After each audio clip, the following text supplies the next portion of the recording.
Il est très difficile à un homme de servir deux maîtres. Il est très difficile à une femme de servir son mari et de servir Jésus. Rappelez-vous que les prêtres, pour la plupart, étaient restés célibataires. Parce que la parole de Dieu disait que quand tu sers Dieu, il faut être entièrement consacré à Dieu. Parce que la présence d'une femme nécessite effectivement également qu'on s'occupe d'elle et par conséquent qu'on lui accorde une partie de notre amour, de notre cœur, de notre temps. Effectivement, donc, l'Église catholique avait jugé bon que les prêtres n'aient pas de compagne en termes d'épouse ou de femme. Et c'est pourquoi ils sont restés célibataires.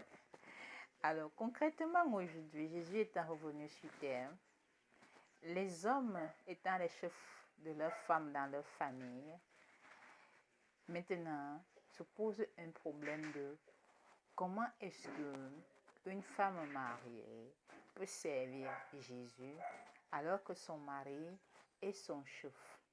Peut-on servir Jésus, la personne, et servir son mari? Alors, prenons un cas simple. Jésus devait venir dans les maisons souper avec les familles, n'est-ce pas? Alors, quand Jésus est dans ta maison, si Jésus vient chez toi, tu privilégies qui au service? Tu sais d'abord qui? Jésus ou ton mari? Je m'adresse aux femmes. Si Jésus est chez toi, tu sers d'abord qui? Jésus ou ton mari? Si Jésus est ton invité, tu sers d'abord qui? Jésus ou ton mari? Autrement dit, vous connaissez tous la réponse qui est vraie. Jésus est le chef de tout le monde. La femme est sous l'autorité de son mari à la maison, mais Jésus, même si c'est une femme, est le chef de la famille, est le chef de l'homme, est le chef de tous les mariages. Autrement dit donc, une femme ne peut pas servir son mari au détriment de Jésus. Quel est cet organigramme que nous devons avoir? Nous devons toujours avoir un organigramme où, comme dans chaque foyer, il n'y a pas Jésus en personne. Mais le foyer, le mariage, le couple doit toujours savoir qu'au cas où Jésus venait à nous rendre visite, puisque évidemment Jésus peut rendre visite à n'importe quelle famille, Jésus est le chef de l'homme et l'homme est le chef de la femme et de ses enfants. Mais qu'à cela ne tienne, il vaut mieux rappeler que même si on est chef, on ne devrait pas abuser de son pouvoir sur qui que ce soit, c'est-à-dire soit sur sa femme, soit sur sa progéniture.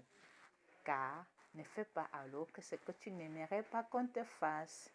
Voilà pour ce matin l'exhortation, pour que chacun de nous sache que vous connaîtrez la vérité et la vérité vous affranchira. On attendait Jésus pour avoir la version originale des jugements ou alors du jugement.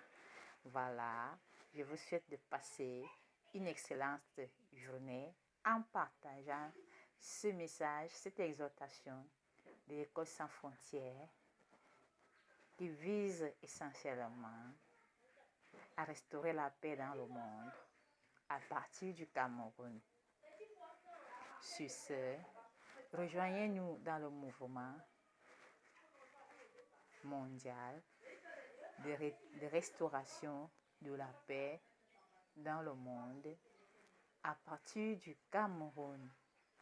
Nous voulons vous rassurer que nos voix ne sont pas vos voix et nos voix ne seront pas vos voix.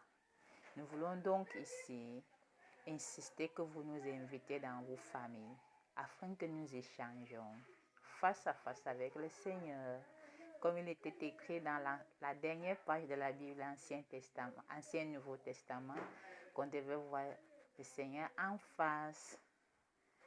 Amen. Amen.